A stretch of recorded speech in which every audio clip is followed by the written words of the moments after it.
ओम गंगणपते नमः। ओम श्री गुरुवे नमः।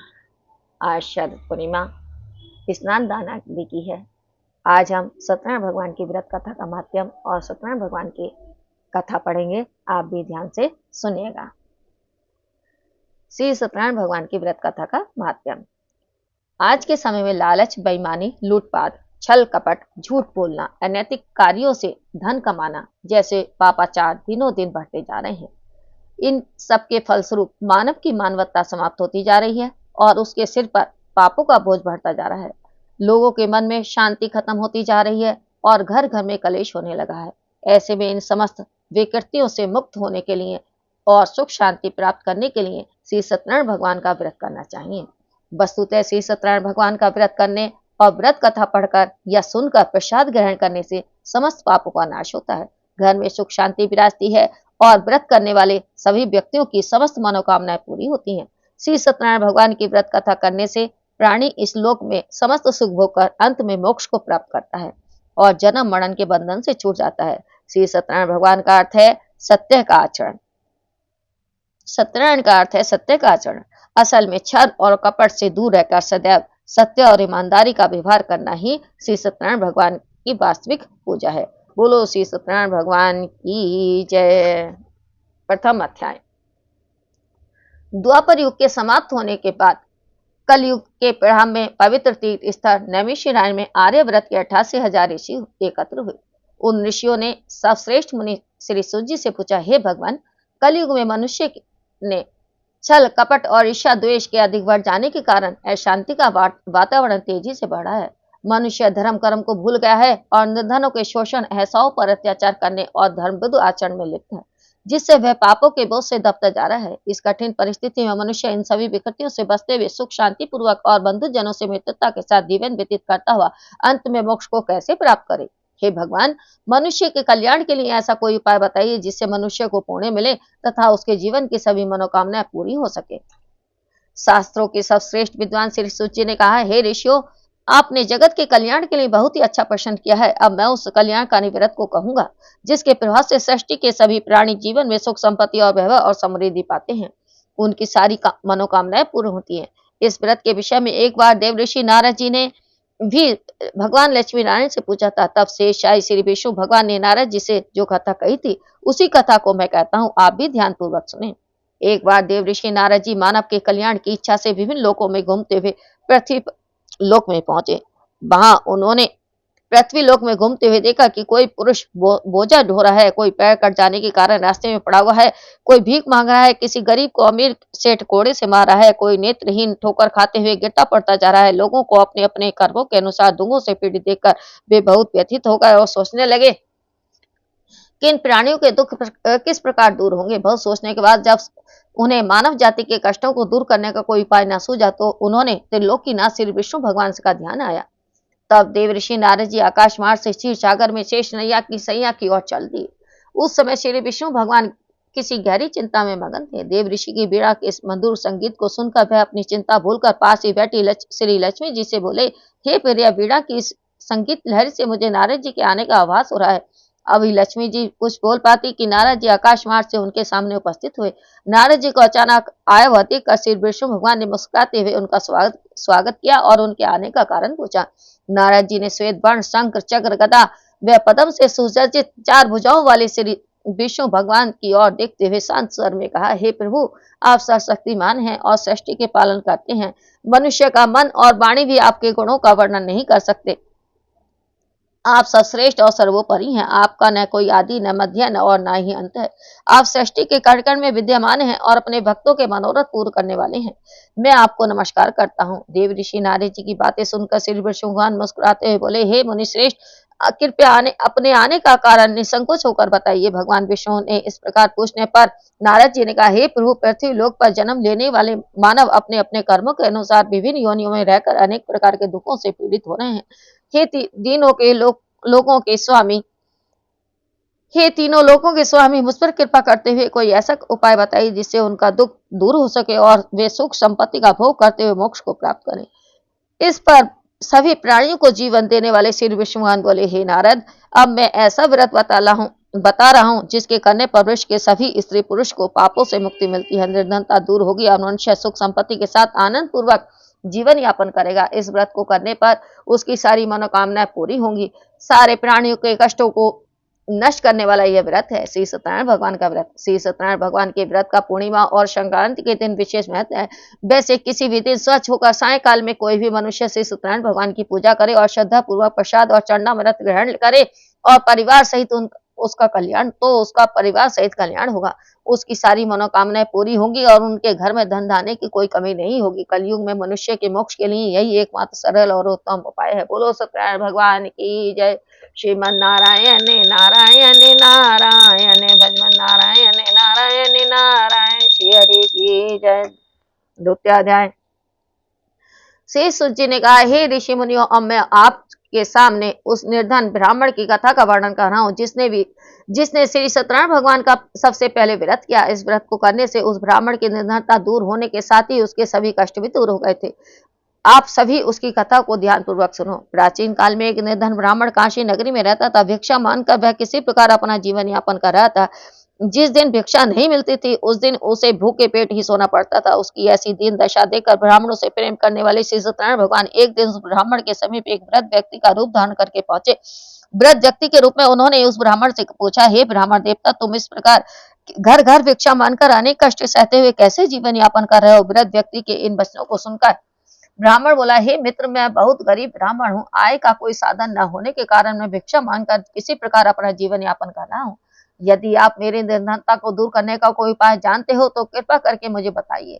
निर्धन ब्राह्मण के वचन सुनकर वृद्ध व्यक्ति ने कहा, हे मित्र, श्री सत्यनारायण भगवान का व्रत कथा सुनने और प्रसाद ग्रहण करने से तुम्हारी गरीबी अवश्य दूर होगी।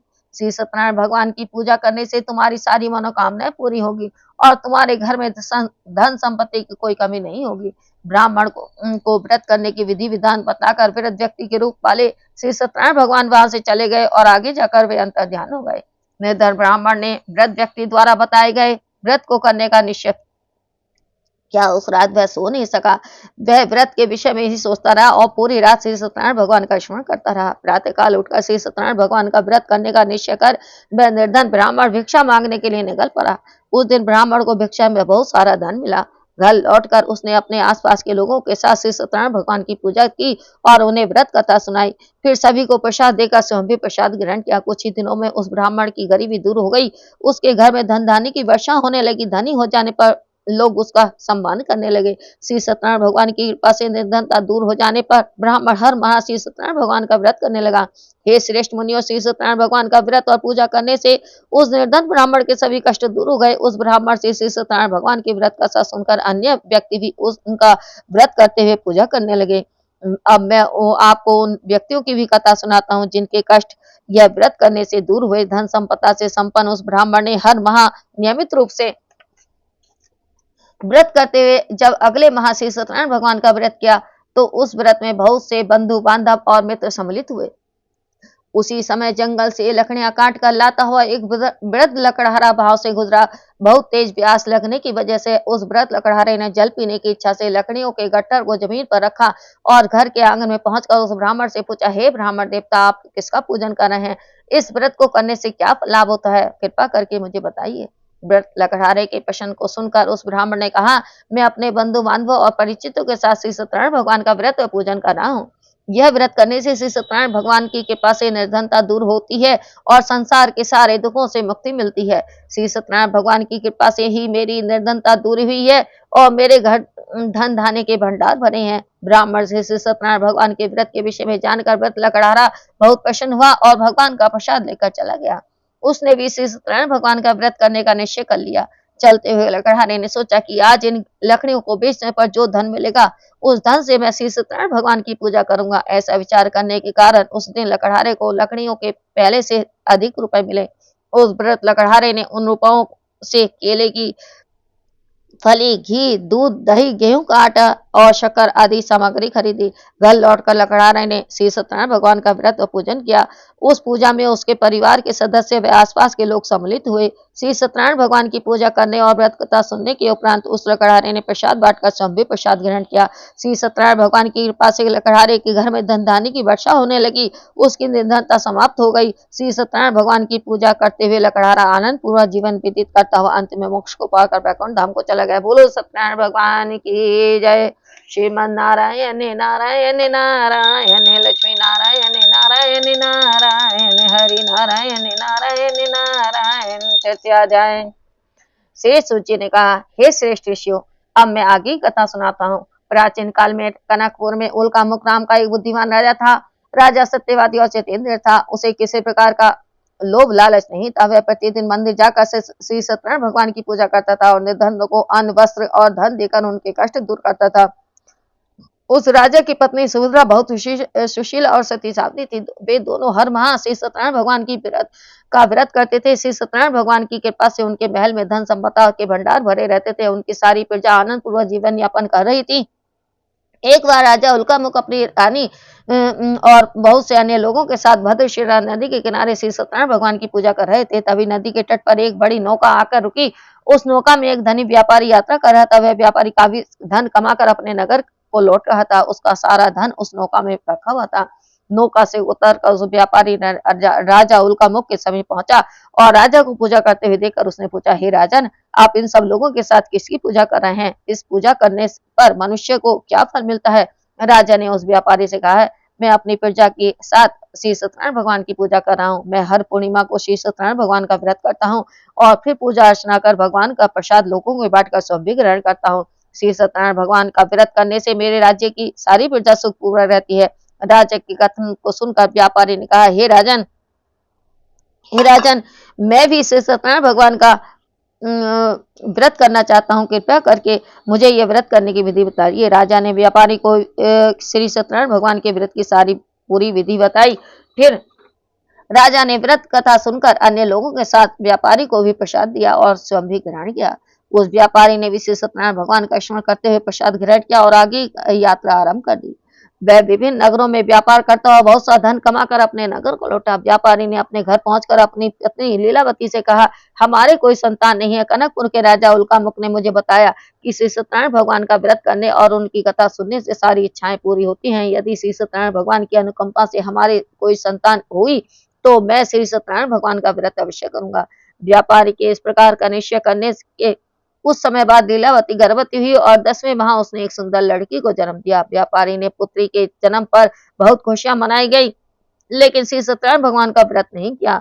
जब लीलावती ने अपने पति को श्री सत्यनारायण भगवान का व्रत करने के वचन की याद दिलाई तो वह बोला, इतनी भी क्या जल्दी है, मैं इधर व्यापार में बहुत व्यस्त हूँ, अभी मेरे पास समय नहीं है। जब हमारी बेटी बड़ी हो जाएगी और मैं इसका विवाह करूंगा तब मैं श्री सत्यनारायण भगवान का व्रत अवश्य करूंगा। अपने पति की बात सुनकर लीलावती चुप रह गई। व्यापारी की पुत्री कलावती इस प्रकार बड़ी होने लगी जैसे शुक्ल पक्ष का चंद्रमा तेजी से बढ़ता है। शीघ्र ही 16 वर्ष व्यतीत गए। एक दिन व्यापार में काफी धन कमाकर लौटे व्यापारी ने अपनी बेटी को सहेलियों के साथ उपवन में घूमते हुए देखा तो उसे उसके विवाह की चिंता होने लगी। वो अपनी पत्नी लीलावती से संबंध में बात कर व्यापारी ने कलावती के लिए सुयोग्य वर ढूंढने के लिए अपने सेवकों को भेजा। व्यापारी के सेवक कंचनपुर नगर में पहुंचे। वहां उन्होंने एक बणिक पुत्र को देखा। वह बणिक पुत्र अत्यंत सुंदर और गुणवान था। सेवकों ने वापस लौटकर व्यापारी को उस बणिक पुत्र के विषय में बतलाया। वह व्यापारी उस सुंदर लड़के को देखकर बहुत प्रसन्न हुआ और उसके साथ कलावती का विवाह बड़ी धूमधाम से कर दिया। दहेज में उसने बणिक पुत्र को बहुत सारा धन दिया। कलावती का विवाह भी हो गया, लेकिन व्यापारी ने श्री सत्यनारायण भगवान का व्रत नहीं किया। लीलावती ने अपने पति को याद दिलाया कि आपने अपनी पुत्री के विवाह पर श्री सत्यनारायण भगवान का व्रत करने का निश्चय किया था, अब तो आप यह व्रत करें। पत्नी की बात सुनकर व्यापारी ने कहा, हे लीलावती, अब ये तो मैं अपने दामाद के साथ व्यापार करने के लिए जा रहा हूँ। व्यापार से लौटकर श्री सत्यनारायण भगवान का व्रत व पूजन जरूर करूंगा। यह कहकर व्यापारी कई नौकाओं में सामान भरकर अपने दामाद और सेवकों के साथ व्यापार के लिए चल पड़ा। उस व्यापारी के बार बार व्रत का निश्चय करने और फिर व्रत न करने से श्री सत्यनारायण भगवान क्रोधित हो गए और उन्होंने उसे दंड देने का निश्चय किया। व्यापारी अपने दामाद के साथ रतनसारपुर नामक नगर में पहुंचकर व्यापार करने लगा। श्री सत्यनारायण भगवान की माया से कुछ चोर वहां के राजा के महल में चोरी करके भाग रहे थे। राजा के सैनिक उन चोरों का पीछा कर रहे थे। भागते हुए चोरों ने सैनिकों से बचने के लिए चोरी का माल अवसर पाकर व्यापारी की नावों में छिपा दिया। चोर खाली हाथ आसानी से भाग गए। चोरों का पीछा करते हुए सैनिक व्यापारी की नावों के पास पहुंचे। व्यापारी की नावों की तलाशी लेने पर उन्हें राजा का चोरी किया हुआ धन मिल गया। तब वे सैनिक उस व्यापारी को उसके दामाद को बांधकर राजा चंद्रकेतु के पास ले गए। राजा चंद्रकेतु ने उन दोनों को कठिन कारावास में डाल दिया और उसका सारा धन जब्त कर लिया। श्री सत्यनारायण भगवान के प्रकोप से उधर लीलावती भी कई मुसीबतों में पड़ गई। चोर उसके घर का सारा धन चुरा कर ले गए। घर में खाने के लिए अन्न भी नहीं बचा। भूख प्यास से व्याकुल व्यापारी की बेटी कलावती अन्न की चिंता में एक ब्राह्मण के घर गई। वह श्री सत्यनारायण भगवान की प्रेत कथा हो रही थी। कलावती ने भी वहां बैठकर प्रेत कथा सुनी और प्रसाद लिया। फिर अपने घर लौटकर कलावती ने अपनी मां लीलावती को सारी बात बताई। कलावती से श्री सत्यनारायण भगवान की व्रत की बात सुनकर लीलावती ने भी श्री सत्यनारायण भगवान का व्रत करने का निश्चय किया। अगले दिन लीलावती ने अपने परिवार और आसपास के लोगों के साथ श्री सत्यनारायण भगवान का पूजन किया और फिर सबको प्रसाद बांटकर स्वयं भी प्रसाद ग्रहण किया। लीलावती ने अपने पति और दामाद के शीघ्र घर लौट आने की कामना से श्री सत्यनारायण भगवान का व्रत किया था। लीलावती ने विधि पूर्वक व्रत करने और प्रसाद ग्रहण करने से श्री सत्यनारायण भगवान प्रसन्न हो गए और उसकी मनोकामना पूरी की। उन्होंने राजा चंद्रकेतु के स्वप्न में दर्शन देकर कहा, हे राजन, वह व्यापारी और उसका दामाद बिल्कुल निर्दोष है। सुबह ही उन दोनों को छोड़ दो और उनका सारा धन भी लौटा दो, अन्यथा तुम्हारा सारा धन, वैभव, राज्य आदि सब नष्ट कर दूंगा। इतना कहकर श्री सत्यनारायण भगवान अंतर ध्यान हो गए। प्रातः होते ही राजा चंद्रकेतु ने अपने मंत्रियों और राज्योत्युषियों को रात के सपन के बारे में बताया तो सभी ने व्यापारी और उसके दामाद को छोड़कर देने के लिए कहा। राजा चंद्रकेतु ने तुरंत उन दोनों को छोड़ दिया, उनका सारा धन भी लौटा दिया। इस प्रकार श्री सत्यनारायण भगवान की कृपा से वे दोनों खुशी खुशी अपने नगर की ओर चल दिए। बोलो सत्यनारायण भगवान की जय। श्रीमन नारायण नारायण नारायण लक्ष्मी नारायण नारायण नारायण श्री की जय। चतुर्थ अध्याय। श्री सूत जी बोले, उस व्यापारी ने अपने दामाद के साथ शुभ मुहूर्त में नौकाओं से रतन सातपुर से प्रस्थान किया। लंबी यात्रा करने के बाद एक नगर के तट पर नौकाओं को रोककर दोनों ने भोजन किया और फिर विश्राम करने लगे। जब नदी किनारे वे दोनों विश्राम कर रहे थे तभी श्री सत्यनारायण भगवान साधु के रूप में वहां पहुंचे। उन्होंने व्यापारी के समीप पहुंचकर पूछा, हे बणिक, तेरी नौकाओं में क्या है? मन ही मन यह सोचकर कि दंडी साधु अवश्य ही कुछ मांगने की इच्छा से सामान के विषय में पूछ रहा है, व्यापारी ने झूठ बोल दिया। हे दंडी स्वामी, मेरी नौकाओं में तो बेल और पत्ते भरे हुए हैं। व्यापारी के झूठे वचन सुनकर श्री सत्यनारायण भगवान ने कहा, हे वैश्य, तुम्हारा वचन सत्य होगा। इतना कहकर दंडी वेशधारी श्री सत्यनारायण भगवान वहां से चले गए। उधर वह व्यापारी दंडी साधु को वहां से खाली हाथ लौटाकर बहुत खुश हुआ, लेकिन अगले ही पल उसकी सारी खुशियां समाप्त हो गई। व्यापारी ने जब अपनी नौकाओं में बेल और पत्ते भरे हुए देखे तो वह विलाप करने लगा। रोते हुए व्यापारी मूर्छित होकर गिर पड़ा। कुछ देर बाद जब उसकी मूर्छा दूर हुई तो वह पुनः विलाप करने लगा। तब उसके दामाद ने कहा कि आप दुखी मत होइए, यह सब उस दंडी साधु के श्राप की वजह से हुआ, अतः हमें उनकी शरण में जाना चाहिए। वही साधु हमें इस विपत्ति से छुटकारा दिलाएंगे। दामाद के वचन सुनकर वह व्यापारी दंडी साधु को खोजने के लिए चल दिया। थोड़ी देर ढूंढने के बाद उन्हें एक वृक्ष के नीचे दंडी साधु के रूप में श्री सत्यनारायण भगवान फिर मिल गए। व्यापारी ने दंडी साधु के चरणों में गिरकर झूठ बोलने के लिए क्षमा मांगी। दंडी रूपधारी श्री सत्यनारायण भगवान ने कहा, हे बणिक, तेरे बार बार झूठ बोलने की वजह से ही मैंने तुझे इतना दंड दिया है। तूने बार बार श्री सत्यनारायण भगवान के अर्थात मेरी पूजा करने का प्रण किया, लेकिन कभी पूजा नहीं की। तब व्यापारी ने हाथ जोड़कर कहा, हे भगवान, आप तो दीन दुखियों के कष्टों को दूर करने वाले हैं, सबकी मनोकामना पूरी करती हैं। मेरी इस गलती की क्षमा करो। आपके रूप को तो ब्रह्मा आदि भी नहीं जान पाते, फिर मैं भला अज्ञानी कैसे आपकी लीला को समझ सकता हूँ। अब मैं सदैव ही से सत्यनारायण भगवान का व्रत व पूजन क्या करूंगा, आप मुझ पर कृपा करें। व्यापारी की क्षमा याचना सुनकर दंडी साधु रूपी भगवान ने उसे क्षमा कर दिया। तभी व्यापारी की नौकाओं में भरे हुए बेल और पत्ते पुनः धन धान्य में परिवर्तित हो गए। व्यापारी ने अपने दामाद और सेवकों के साथ अगले दिन श्री सत्यनारायण भगवान का व्रत व पूजन किया। सबको प्रसाद बांटकर स्वयं भी प्रसाद ग्रहण किया। फिर व्यापारी ने अपने नगर की ओर प्रस्थान किया।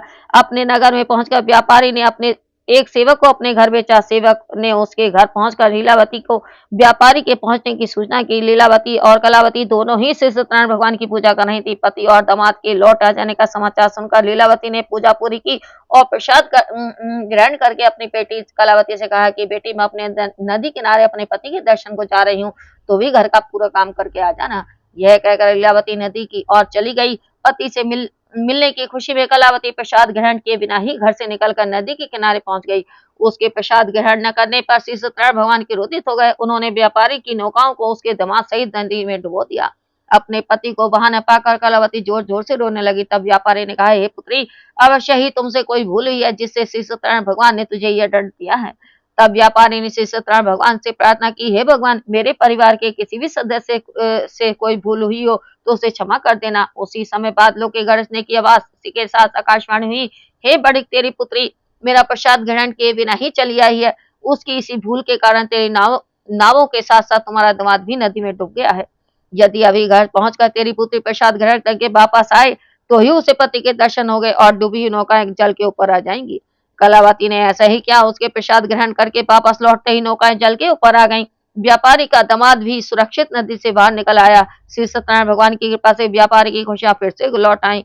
घर लौटकर व्यापारी ने अपने परिवार और बंधुओं के साथ श्री सत्यनारायण भगवान की पूजा की और सबको प्रसाद बांटकर सौम्य ग्रहण किया। श्री सत्यनारायण भगवान का विधिवत पूजन करने से उस व्यापारी के घर में धन धान्य से भरपूर हो गया। उसकी सारी मनोकामनाएं पूरी हुई और सुख पूर्वक जीवन यापन करता हुआ अंत में वैकुंठ धाम को चला गया। बोलो सत्यनारायण भगवान की जय। श्रीमन नारायण नारायण नारायण लक्ष्मी नारायण नारायण नारायण श्री हरि की जय। पंचम अध्याय। श्री सूत जी बोले, हे ऋषि मुनियों, अब मैं अन्य कथा सुनाता हूँ। आप सभी चिंता मुक्त होकर यह कथा सुनो और अपने जीवन में इस कथा का आचरण करो। कौशलपुर में तुंगध्वज नाम का एक राजा था। उसके नगर की प्रजा उसकी छत्रछाया में सुखपूर्वक रह रही थी। वह राजा अपनी प्रजा के सुख दुख का बहुत ध्यान रखता था। लेकिन एक बार उसने भी श्री सत्यनारायण भगवान का प्रसाद ग्रहण नहीं किया। तब सभी को चिंता मुक्त करके धन संपत्ति के भंडारों को भरकर प्राणियों को जीवन के सहारे सुख देने वाले श्री सत्यनारायण भगवान ने राजा को प्रसाद ग्रहण न करने का दंड दिया। एक दिन राजा तुंगध्वज जंगल में हिंसक जानवरों को शिकार करने के लिए गया था। शिकार के पीछे तेजी से घोड़ा दौड़ाते दौड़ाते वह अपने सैनिकों से अलग हो गया। राजा ने कई हिंसक जानवरों का शिकार किया। शिकार की दौड़ धूप में वह बहुत अधिक थक गया था। कुछ देर विश्राम करने के लिए वह एक बड़े वृक्ष के नीचे जाकर बैठ गया। समीप ही कुछ ग्वाले श्री सत्यनारायण भगवान का पूजन कर रहे थे। राजा तुंगध्वज उनके पास से गुजरा, लेकिन उसने श्री सत्यनारायण भगवान को नमस्कार नहीं किया और जाकर वृक्ष के नीचे बैठ गया। ग्वालों ने पूजा करके प्रसाद राजा को दिया तो राजा ने उनको छोटे लोग समझकर वह प्रसाद ग्रहण नहीं किया और घोड़े पर सवार होकर अपने नगर की ओर चल पड़ा। नगर में पहुंचकर राजा को अनेकों प्रकार के अपसुगंध दिखाई देने लगे। महल के पास पहुंचते ही राजा पूरी तरह से चौंक गया। महल में आग लग रही थी। जल्द ही पूरा महल जलकर राख हो गया और साथ ही उसकी पत्नी पुत्र पुत्री आदि भी जल गए। राजकोष भी जलकर नष्ट हो गया। श्री सत्यनारायण भगवान के प्रकोप से राजा का सब कुछ नष्ट हो गया। तब राजयोषियों ने कहा, राजयोषियों ने राजा से कहा, हे महाराज, आपसे अवश्य ही कोई भूल हुई है। अगर आप इस भूल का प्रायश्चित कर लेंगे तो सब कुछ पहले की तरह से हो जाएगा। राजा को तुरंत अपनी भूल का ध्यान आ गया। फिर वह मंदिर जाकर राजा ने श्री सत्यनारायण भगवान से क्षमा मांगी और उनकी पूजा की। पूजा के बाद प्रसाद ग्रहण करने पर श्री सत्यनारायण भगवान की कृपा से राजा का महल पहले की तरह से प्रकट हो गया। राजा महल में रानी पुत्र पुत्री आदि भी कुशल मिल गए। फिर राजा दीर्घकाल तक श्री सत्यनारायण भगवान की पूजा करता रहा। उनकी पूजा करने और प्रसाद ग्रहण करने से राजकोष बढ़ता रहा। राजा ने भी प्रजा के सुखों के लिए उस धन का खूब उपयोग किया, लेकिन श्री सत्यनारायण भगवान की अनुकंपा से वह राजकोष कम नहीं हुआ। जीवन के सभी सुखों को भोगकर अंत में राजा तुंगध्वज वैकुंठ धाम को चला गया और मोक्ष को प्राप्त किया। इस प्रकार जो भी व्यक्ति श्री सत्यनारायण भगवान का व्रत व पूजन करता है, उसके सारे दुख व चिंताएं दूर हो जाती हैं। उसके घर में धन धान्य के भंडार भरे रहते हैं। पूरा परिवार आनंद पूर्वक रहता है। श्री सत्यनारायण भगवान की कृपा से सारी विपत्तियां दूर हो जाती हैं। निसंतानों को संतान मिलती है और सारी मनोकामनाएं पूरी होती हैं। अंत में मनुष्य मोक्ष को प्राप्त कर सीधे वैकुंठ धाम को जाता है। श्री सूत जी ने कुछ क्षण होकर कहा, हे श्रेष्ठ मुनियों, पूर्व जन्म में जिन लोगों ने श्री सत्यनारायण भगवान का व्रत किया, उन्हें अगले जन्म में भी सभी तरह के सुख मिले। व्रतसतानन ब्राह्मण ने पूर्व जन्म में श्री सत्यनारायण भगवान का विधिवत व्रत किया था, तो अगले जन्म में उसने सुदामा के रूप में भगवान की पूजा करते हुए अंत में मोक्ष प्राप्त किया और वैकुंठ धाम को चला गया। उल्का मुख नाम का राजा अगले जन्म में राजा दशरथ के रूप में उत्पन्न हुए और मोक्ष को प्राप्त कर वैकुंठ धाम को गए। व्यापारी ने मोरध्वज के रूप में अगला जन्म लिया और अपने पुत्र को आर्य शिक्षित कर भगवान की अनुकंपा से मोक्ष को प्राप्त कर वैकुंठ धाम में गया।